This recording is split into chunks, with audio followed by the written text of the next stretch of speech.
Ginulat na naman ni Alexandra Alex Ala ang buong mundo matapos niyang dominahin ang opening round ng Jingshan Tennis Open sa China. Isang straight sets win kontra sa Belarusian na si Aliona Falle ang nagdala kay Alex sa round of 16, pero mas mabigat na laban ang nakatapat niya ngayon, ang veteranang Hapon na si Mei Yamaguchi.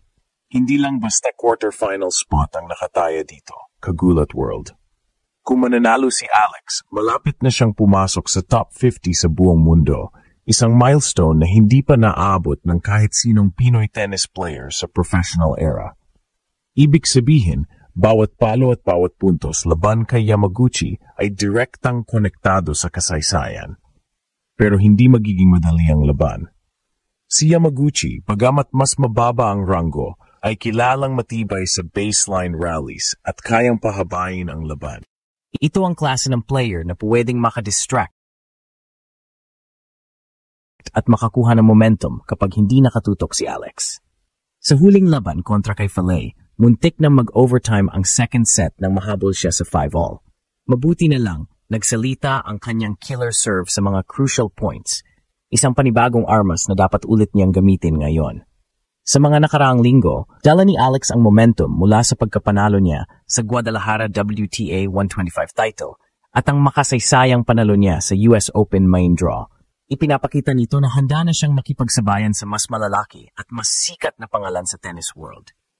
Ngayon, ang hamon ay kung paano niya mapapanatili ang consistency at focus sa gitna ng pressure at expectations ng buong bansa. Kung makakapasok si Alex sa quarterfinals ng Jingshan, tatlong sunod na quarterfinal appearances na ito sa Asia Swing. Higit pa roon, mas lalakas ang sigaw ng mga fans at media, top 50 na ang Pinay.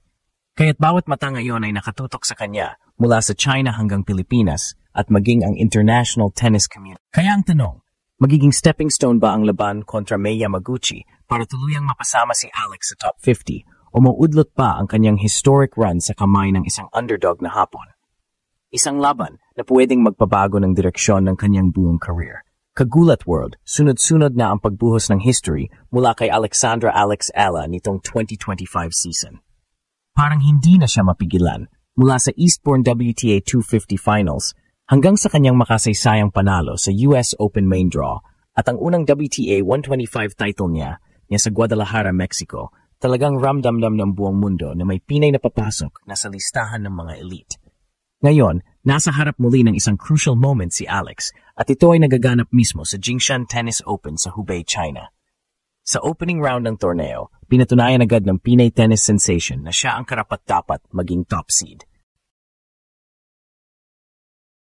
Kalaban ng Belarusian si Aliona Falle, hindi nagpatalo si Alex sa unang set, tinapos ito sa 6-3. Pero gaya ng dati, hindi nawala ng drama. Sa second set, muntik nang mag-collapse si Alex nang makabalik si Falle at i-deadlock ang laban sa 5-all. Doon lumabas ang bagong armas ni Alex, clutch serving under pressure. Nakapuntos siya ng isang crucial ace at nagtuloy-tuloy sa 7-5 finish. Ang simpleng laban na iyon ay nagbigay ng mas malinaw na picture. Alex may tendency pa ring lumuwag pero kapag oras ng laban, kaya niyang mag-step up at isara ang pinto. At dito na papasok ang tunay na hamon, si Mei Yamaguchi ng Japan, isang veterana na bihasa sa mahabang rallies at kilalang matiyaga sa court. Nakapasok si Yamaguchi sa round of 16 matapos talunin ang Hong Kong bet na si Hongyi Kodiwang sa straight sets, 6-4, 6-1. Ang ibig sabihin nito, maganda ang kondisyon at kumpiyansa ng Hapon heading into their first ever showdown. Kung titingnan sa rankings, malaking agwat, nasa number 58 sa mundo si Alex, habang nasa labas ng top 250 si Yamaguchi. Pero sa tennis, walang kasiguraduhan. Ang isang underdog na walang pressure ay pwedeng maging pinakamapanganib na kalaban. At kung sakaling mawala sa focus si Alex, madaling lumusot ang momentum kay Yamaguchi. Ngunit ang pinakamahalagang nakataya rito ay hindi lang quarterfinal spot. Ito ang laban na pwedeng maghatid kay Alex Ala sa top 50 ng buong mundo. Kapag nagawa niya iyon, siya ang magiging unang Filipina tennis player sa professional era na umabot sa ganoong kataas na ranggo. Hindi lang ito personal milestone, kundi pambansang pride na maglalagay sa Pilipinas sa mapa ng global tennis. Kaya't lahat ng mata ngayon ay nasa Jingshan. Labanan ito ng consistency laban sa resiliency, ng batang Pinay sensation laban sa veteranang Hapon at ng kasaysayan laban sa pressure. Sa bawat palo ni Alex, nakabitin ang isang tanong, Ito na ba ang susi para pumasok siya sa top 50 o madudulas ba siya sa pinaka-importanteng yugto ng kanyang career? Sa pagpasok ni Alexandra Ayala sa ikalawang round ng Jingshan Open, hindi lamang basta tit sa quarterfinals ang nakataya, kundi ang mas malalim na posibilidad na makapasok siya sa top 50 rankings sa buong mundo. Kung may papakita ni Alex ang parehong klase ng laro na nagdala sa kanya ng straight sets win kontra Belarusian na si Alyona Falay, posibleng ito na ang panibagong milestone sa kanyang batang karera. Ngunit hindi madali ang hamon. Haharapin niya ang Japanese crowd favorite na si Mei Yamaguchi na kilalang matibay sa baseline exchanges at eksperto sa long rallies. Kung titingnan ang records, advantage si Yamaguchi sa endurance at experience sa mga matitinding tournaments sa Asia. Kaya't para kay Alex, kailangan magpakita siya ng kombinasyon ng aggressiveness at disiplina sa kanyang ground strokes upang hindi siya madala sa mahabang palitan na gustong laruin ng hapon. Ang laban na ito ay hindi lamang para sa puntos, kundi para sa momento. Kung makalusot si Ayala, mas malaki ang chance niyang umabot hanggang semis o finals ng torneo, bagay na magbibigay ng malaking boost sa kanyang WTA ranking. Para sa isang Pinay na 19 anyos pa lamang, ang ganitong resulta ay posibleng magbukas ng mas maraming pinto para sa mas malalaking WTA events at sponsorships. Ngayon, ang tanong ng lahat, kaya bang tapusin ni Alex ang laro agad sa maagang sets gamit ang kanyang agresibong style? O madadala siya sa diskarte ni Yamaguchi na kilala sa pagiging patient at matibay hanggang huli? Sa oras ng laban, lahat ng mata ng tennis world ay muling nakatutok sa ating pambato.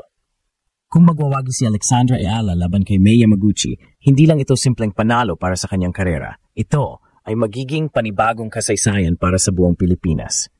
Isipin mo, isang 19 anyos Pinay galing sa grassroots tennis program, ngayon ay nasa bingit na ng pagiging top 50 players sa buong mundo. Sa larangan ng tennis, kung saan bihira makita ang mga atleta mula sa Southeast Asia na umangat sa ganitong antas, si Alex ang nagsisilbing ilaw at inspirasyon. Ang bawat palo niya sa court ay hindi lang para sa sarili, kundi para sa milyon-milyong Pilipino na nanood at sumusuporta mula malayo.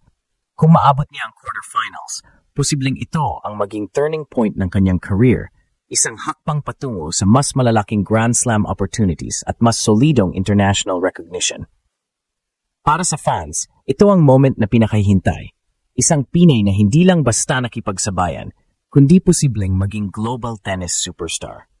At sa laban kontra Japan, may dagdag na emosyon dahil ang panalo ni Alex ay hindi lang personal triumph, kundi simbolo rin ng Pinoy pride sa harap ng isang powerhouse nation sa sports. Ngayong crucial match, tanong ng lahat, handa na ba siyang isulat ang susunod na kabanata ng kanyang legend?